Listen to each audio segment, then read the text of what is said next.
Good morning, it's Valerie here.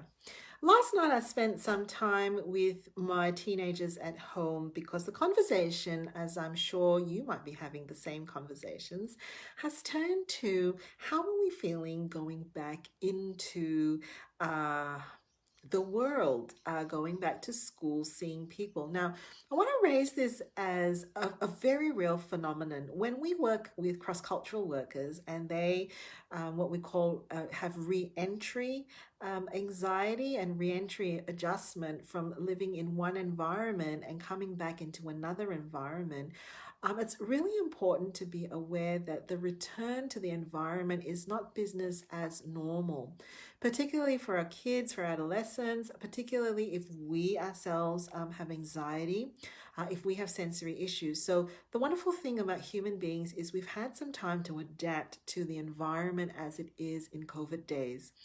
We might have made some adjustments to the home, we might have made some adjustments and relaxations to our routines, and that has become a comfortable space now for us, perhaps.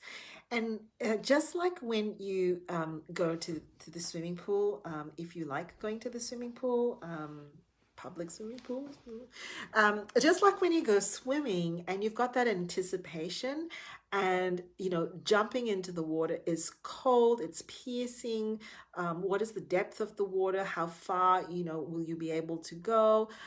These are possibly the kind of anticipatory reactions that our young ones, and if we are vulnerable ourselves to mental health, may be experiencing.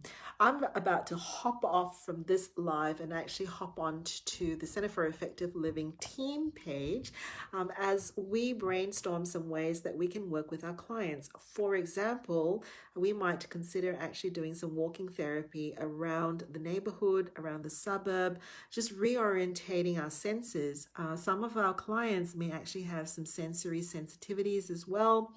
And being at home and in the home environment, they may have cultivated a space for them that has kept them safe from this input. And there is this re entry now into the sensory world. And so, doing a walk around the suburb, doing a walk around environments, walk around school, walk around the supermarket, walk around the public transport as kids are heading back to school, and this becomes more and more of a thing. Actually, reorientating to crowds. Some of the shopping centers are getting people. I hope we are physically distancing. Yeah, crowds, noise, lights. Actually having to reorientate to the sensory world again. So be aware of that for yourself. This is not weird. This is not out there thinking.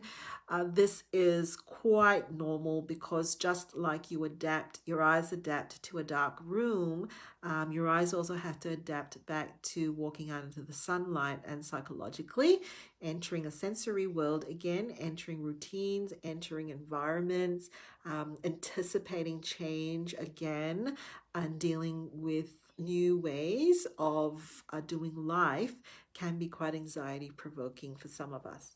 Cheers.